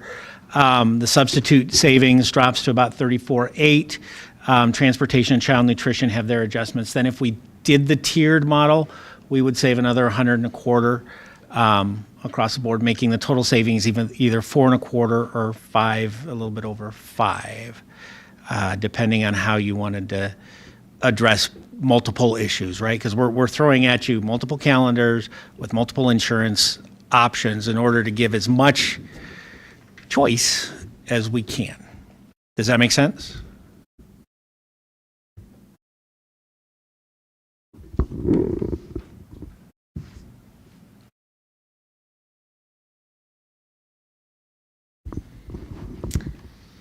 It's me. Okay, so just on the next slide, we always bring this since January, we've tried to bring a timeline of how things will shake out. We're at April 11th today at bringing the final prioritized reductions to you. There's going to be another special board meeting for April 29th, really for us to hear your final recommendations of what to reduce to build the budget. May 1st through May 3rd. And we'll make action, correct? Yes, yeah. Yeah. And Sean, you can go over that a little later. May 1st through May 3rd, after that, of you taking action on April 29th, HR will then begin notifying the employees who might be potentially affected by a reduction in force. We will do our best to, I first put out April 30th, we would have a finalized budget. That's not going to happen, but we'll probably have to finalize it by May 15th, so that is my new goal. I put tentative negotiation dates, but those are to be determined. And then we'll have our budget hearing on June 10th and the budget adoption on June 24th. So that is the updated timeline. So let's look at next steps real quick. You can see looking ahead that on your Monday, April 29th special board meeting that hopefully will get called tonight and ready to go. Those are some specific items that will need to be addressed. We will need the board to specifically vote to repurpose Bora. That's going to be required so that we can begin to shuffle staff and make sure that we've got spots for everybody. We need to have the board vote on your preferred calendar, whether that's the 4-day or whether that's the 160 calendar. That also drives, additional budget decisions depending upon which calendar you may go with, but also is paramount. If you remember, we have a skeleton calendar approved for next year, and that's it.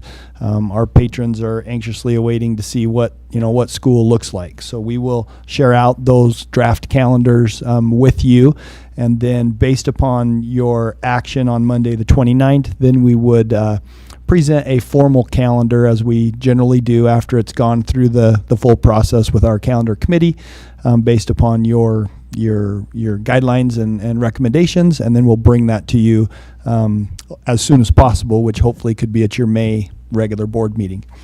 Then we need you to specifically vote on the budget, reduction recommendations that you've been presented, because that also ties directly to staffing, and the clock will be ticking for us to align those staffing needs.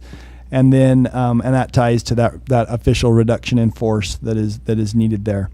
And then between now and then, we will continue to collect stakeholder input, and we'll continue to provide you with any additional information that you may need if something comes up after you've had a chance to digest everything tonight. We want to make sure that we provide everything to you and the community as we go through this process. How are we going to continue to collect stakeholder input? Well, that's up to you as board right now. As Chair Smith announced at the beginning of the meeting, it's the intent to have the community communicate, with the board. Send those emails and thoughts and ideas to the board. I think it's a great way to make every one of those always gets read. So I think that's a great avenue. I would, you've been putting so much time and energy into this. My only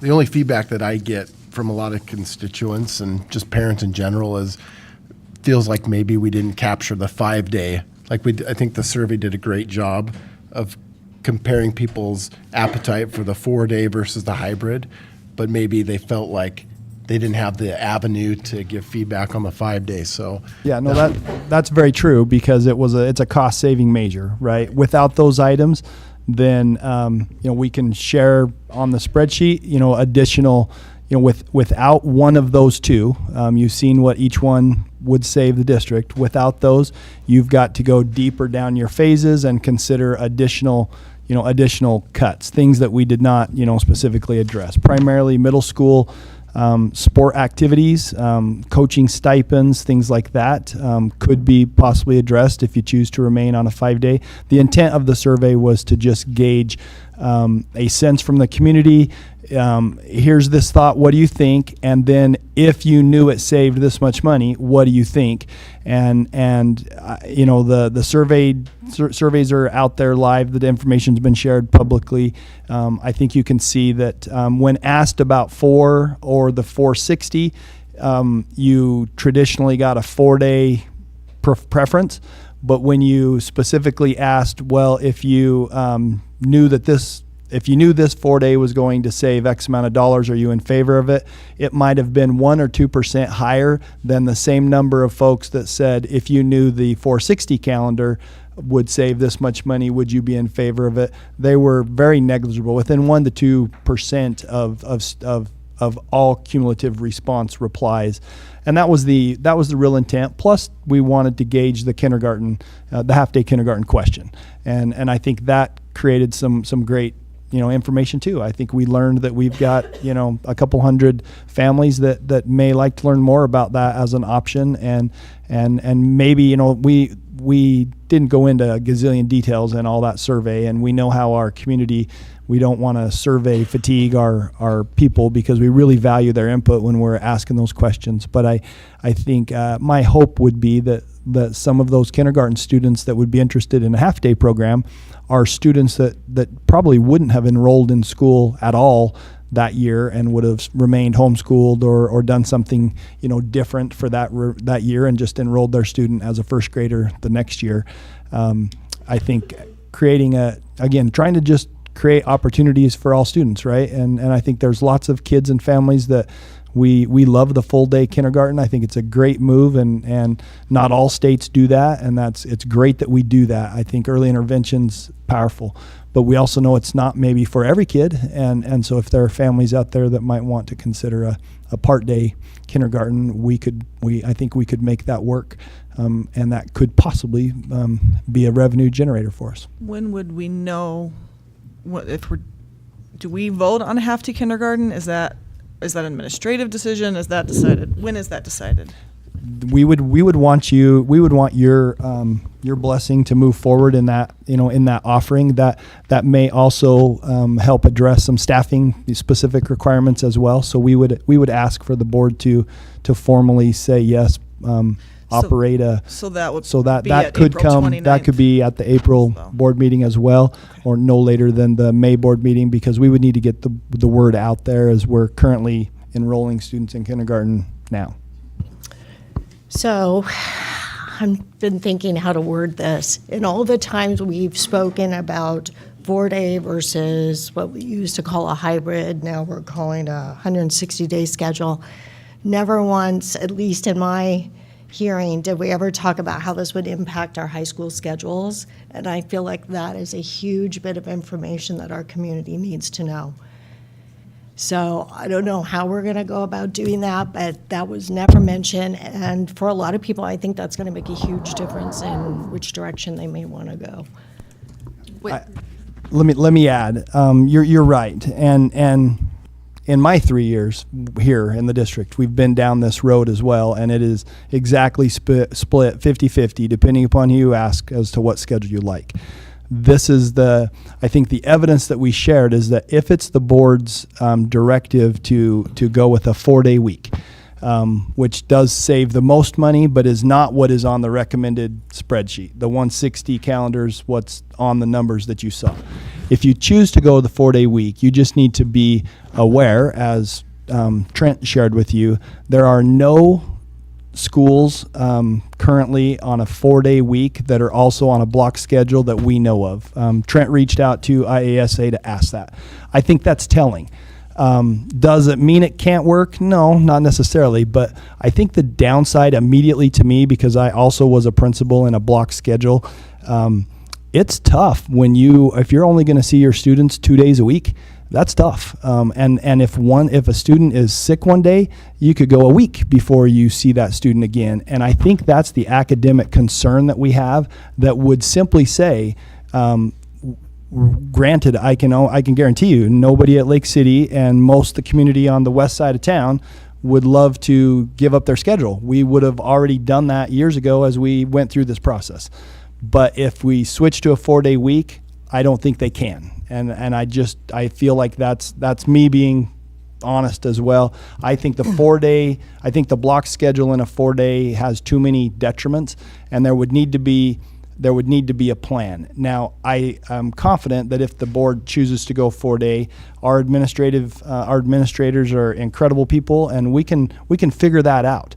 There could be, as Trent mentioned, it could be a hybrid plan. Maybe you go to all your classes Mondays and Thursdays in some capacity, and maybe on Tuesdays and Wednesdays you're doing some configuration of a block with some intervention time, built in there. It's totally doable, but a schedule like that still minimally allows your students to be contacted at least 3 days a week, and that would be the minimum in a 4-day week. If I would think you'd need to see your kiddos at least 3 of those days. I don't disagree with those points. I guess my point is I wish we would have known this sooner. We're getting a lot of stuff thrown at us, and we're trying to digest this, and this was a new piece of information that we should have gotten before. That was the point I was making. Again, I apologize for that. I think we're learning all of this as well as we're going through the budget, conversations. I think in most of the work that I have done, and why the recommendation is for the 160 is that it's middle ground. It doesn't create a schedule change between the high schools unless they want to do that at this juncture. It doesn't create a 4-day where our entire community has to figure out what to do with their kids every Friday. It does create a scenario where there's going to be a couple Fridays where the kids would not come to school, and so we as a community, led by school district, have got to come up with some resources and availabilities to help our students. So I focused a lot on that end of things. The 4-day is a different, it's just a different conversation. But we also feel it's just very important that we share out plain and simple options. And if you choose neither one and you want to remain 5-day, then that's, we will do that. That just takes us down deeper into the phase cuts and will reduce, some additional scenarios and the funding. And that's the digestion that needs to take place by the board between now and 2 weeks when you meet again.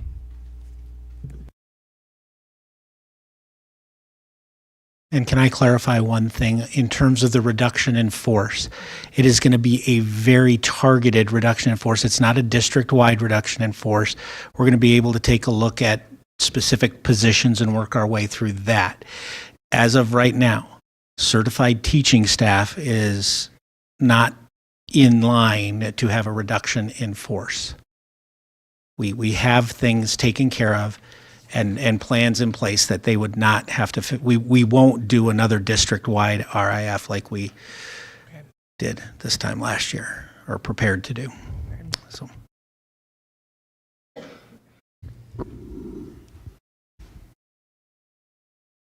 Lots of debt. I got one question for you guys on the survey, because a big proponent or big advantage is the increased attendance, because obviously we got an attendance issue and we've got an enrollment issue, and that doesn't cure everything, but it certainly helps. So if if we went to a 4-day, the studies show that attendance goes up. But does that take into account that there's 20% less school? You know what I mean? Like, does that, it would, yeah, I'm just curious on that because that's a selling point. Yeah. But I want to make sure that it's not. So those non-school days aren't accounted in our attendance calculation anymore. So we're not impacted by reducing by 20 days. We reduce by 20 days. Those are taken out of the Right. calculation. I know it helps us. Yeah. I'm just wondering if it actually causes kids to go to school more, or if it's just we're sampling 80% of a week now, and it makes it go up. Definitely, that could be a factor. Which is the same with the bullying and all of those things. I'm going, well, there's one less day to bully, so. Yeah, kinda skews the Fridays are our numbers. lowest attendance rate, and if on the 4-day week you're getting rid of those Fridays, that could certainly be a reason why you see. We looked at Post Falls; they had about a 1% increase in their attendance rate. So, yeah. Gotcha. Okay. Trustees, I guess my one question for us is that, Marianne pulled us to come back on the 29th because of our, schedules and everything. So that's why that is 2 weeks from now. So, I think there's a lot to digest. That's why for me, it feels a little far away for the 29th. But Yeah, we certainly wish we could do it quicker, but we know that several of you are attending the Idaho Law Conference, which is also very important, and that takes place, I think, next week. So that was about the earliest day that we could get a quorum, and we really would like all 5 of you, as if we can, at these meetings, and it seemed like that was the best day available for you. okay, so I just want to point that back out. Trustee Anderton, did you have a question or a comment? Sorry, I guess I'm curious have we looked at what that inconsistency of schedule with the hybrid schedule could do to our attendance rates as well? And if we end up losing students because of the inconsistency of that schedule, how is that going to impact us as well? Yeah, correct. Yes, we have, and Trustee Anderton, that's a downside to the 160-day calendar. We also know that for students, class and instruction needs to be meaningful, or they just don't come. That's when your tardies go up and all that stuff if class is not meaningful. It's not like a half day, so I think being there basically a 3/4 of a day creates enough significance on the day that it's going to be a tougher decision for parents to possibly pull their kids out to go someplace, or for kids to blow off the day. But there's no question that it's a challenge. We have about 300 students at any given section, so maybe 150 or so from each of your 2 high schools that attend K-Tech, and so that's a question. K-Tech students would still need to go to K-Tech for their half a day. And so we're very well aware, and the high school administration and Mr. Derrick have been very keen on pointing out that there's a potential risk in potentially lost revenue from attendance. And if we lost 1%, you've given up all the savings from switching to that calendar, right? So it's very iffy. I guess professionally, I feel that the risk reward in this scenario is still on the positive side, because we also know our staff are clamoring for more professional development and collaboration time. The current hour that we have set aside on Mondays of late start is just not effective time. I think it does disrupt some families and their schedules. I've heard that, but it also, you can just imagine from a teacher perspective, when you show up to work on Monday, your first half hour or so, I think you're doing pretty good of focused on the right work, but then quickly your mind changes to realize you're going to have a whole bunch of kiddos showing up here at your class, and is your class ready, and blah blah blah, and so it's not an effective use of that time as I believe the end of the day would be. And so I think there are there's just a few more potential positives on the 460-day calendar. where we can still take care of a lot of student needs, those 3/4 of the day, feeding them meals, having a place for them to go, a safe place to go. And then the savings from that calendar comes from the 15 or 20 Fridays that you don't come to school in that given calendar year. But we will send you out hard copies of we'll email you both calendars, both drafts. Eric has those because I've seen them myself. So we'll get you that out. We'll get that posted as well. We'll share that out even through our Friday notes, so that's available to the whole public as well, so that we can continue to get more information about that. I think again, all of these decisions are really, really, really tough decision, and I just would like to close personally and just say I'm very appreciative of our staff and administration and of course all of our leadership at the district office for really the last 2 or 3 months. This has been a big focus of their work, and none of these decisions, despite any phase level, anything like we value each and every one of our employees, and through the programs that we've put together over many years, it's what's made us darn near number one in most every category in the state. We're right there, and we have a great path to become number one. So all of these decisions that we are making are risky and could step us back more than we want, more than you want to do, because you want to move forward. We value all of these programs and just opportunities for kids. So as we've shared, we've tried to make the best decisions that we can, as painful as they are, to be as far away from the classrooms and the kids as we can. And this is the presentation. They're big bites, but I think this, again, if our enrollment will start to slow the decline, we can start to rebound better.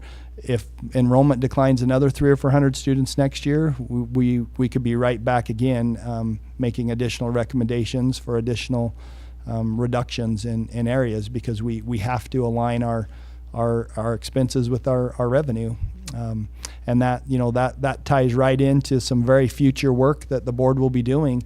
The board needs to have a conversation very soon about the fundamental levy that we call a supplemental levy. That you only have 2 choices to put that on the ballot, either in November or May, and if it's going to go on the November ballot, then you're going to want to get that resolution put together sooner than later, and get that word out there so that the community can start to be re-informed and re up to date on the value of that levy. And I think in general we've agreed that the November ballot's probably the best time to do that, because we get the most turnout, so we can really hear from our community. They're mostly going to go vote, I think, for lots of other things on the ballot. So I think it's a good thing, but we haven't really even got into those specific scenarios. And every year the inflation is 3+% minimum, and so our fundamental levies just become more and more important each and every year. So that work's still to come. I was going to say that's on the agenda. So are we? It's not we did post it on there in case the board wanted to have any conversations tonight. I think I probably gave you what I would have prepared. We have to the timeline for that again is what's really most important. I think we've agreed that we all know what summers are like in Coeur d'Alene, and the community doubles in size almost with all the tourists. We need to have our marching orders as to what that levy might look like, the amount that it's going to be, and so that we can then begin to share that out with our community beginning this summer, because the summer work's always the hardest, and then really the majority of your information session, if you will, is going to come in late August, when right before school starts up, and then September and October, and then the election is early November. It's a tight timeline. We just have to be extremely mindful of that when it comes to making these decisions as well. And I know we will be. That's exactly right. Thank you. Anything else? All right. I think the last thing is just to say thank you to the staff. I do want to just recognize especially Bora in the room. I know many of your colleagues have left the room. I want to recognize the nurses in the room too. I know you came out as well as just the admin and everyone else. And so I want to encourage our community to continue to reach out and to give feedback. And I know each and every one of us reads every word, and everything weighs heavy on our hearts as it does for our community and those of us that love and believe in 271. So with that, can we have a motion? All motion to. Motion to adjourn, sorry. Second. All in favor? Aye. Thank you.